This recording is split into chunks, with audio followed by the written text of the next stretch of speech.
everyone, it is me, Catherine, and Aiden, and welcome to our kitchen. We are working on our double butterscotch cookies today, and that is our day 7 of our Christmas cookie countdown to Christmas, something like that. Let's get started with our butterscotch cookies though. What we are going to do is we're going to have 2 bowls. One's going to have our creamed mixture, which is going to start with our butter and our sugar. For butterscotch cookies, it is going to be, and I have halved the recipe. For the full recipe, take a look at the beginning of the video. But for me, if you want to just do half the recipe, follow what I say.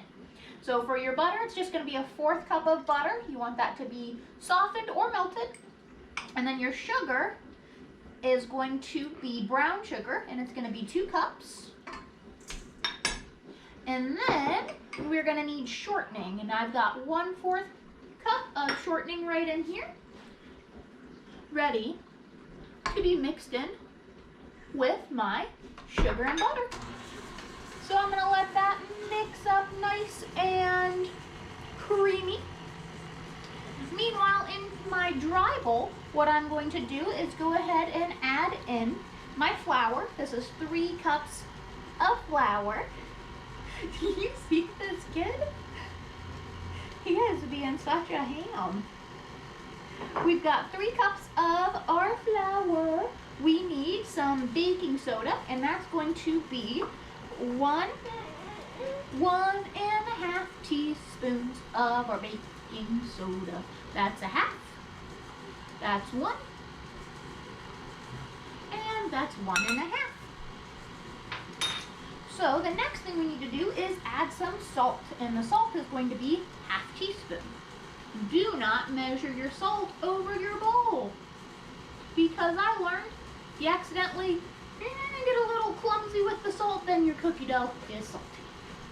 The next thing we need to do for this mixture is add cream of tartar, which is in your spice aisle in a container just like this.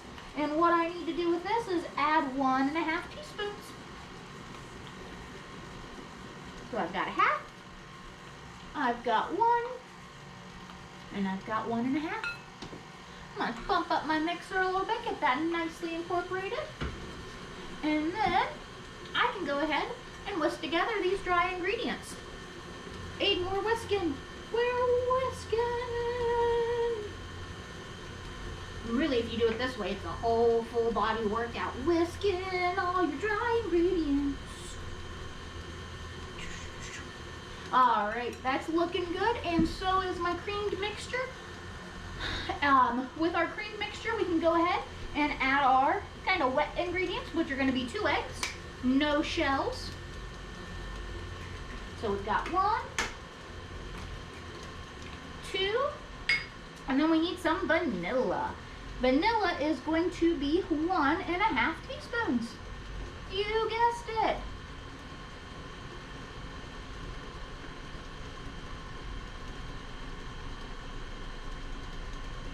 And I know I said never measure over top of your bowl.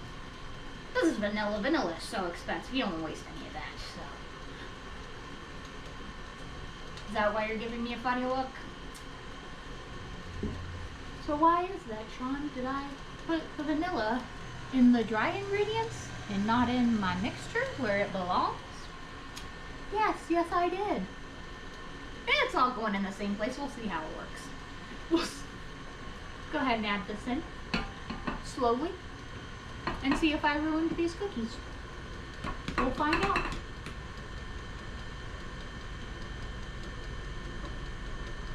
This is also a pretty delicious cookie. It's newer to our family recipe book, but my mom loves this and was like, Catherine, you've got to try it. This is the perfect cookie for your countdown. We'll see if she's right. I'm pretty excited because she said it's a delicious hot cookie. And that's the best kind of cookie is warm right out of the oven. A little bit of cocoa. So good. We've got this mixing and incorporating. I'm going to go ahead and turn the mixer off and let myself do the rest of the hard work here. I'm going to go ahead and clean off my mixer blade a little bit. And I'm going to use my hands It's gonna be a little bit of a tough dough. You can see that. It's pretty good dough too. And if you are baking with a baby attached to you, do not drop it on the baby. All right, that's a pretty good looking dough. The last things that I need to add to this though are going to be a couple things. It's gonna be pecans.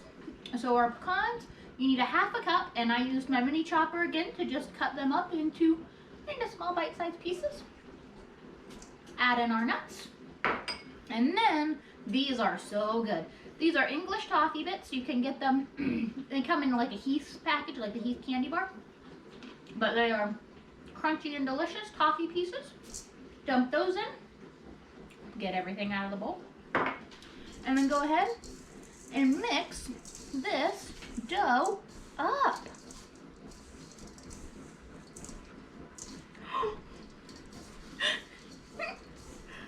What a goofball. What you're gonna need to do with your oven for this mixture is go ahead and preheat it to 375. So it's gonna be on 375, and you're gonna do that for about 9 minutes. So once you've got everything kind of nicely mixed up, I'm gonna grab some of that on the bottom real quick in case I didn't do a good enough job, but I think I did. I'm gonna go ahead and grab my scoop.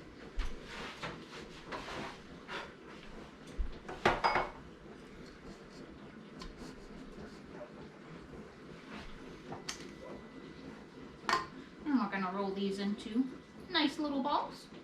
Just 1 scoop worth is good. Go ahead and put it on your plate. You don't need to press it down. That'll do all the work for itself in the oven there. All right, once you've got 2 nice balls,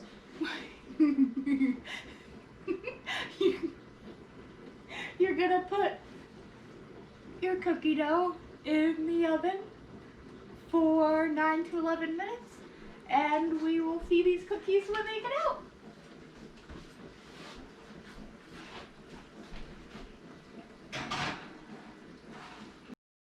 So it's been about 9 minutes, and we have our double butterscotch cookies out of the oven. What I recommend doing, what I'm going to do with my next batch is, you know how I made them in the ball shape, and I said, hey, you don't have to press them down. Go ahead and press them down. You just want to do a little gentle press, and that will make your cookie not so domed like this one. You want them to be a little bit more spread out, so just giving it a gentle press down will help achieve that. But I still think they are good looking cookies and ready for a test. I'll give you the big half this time. Cheers!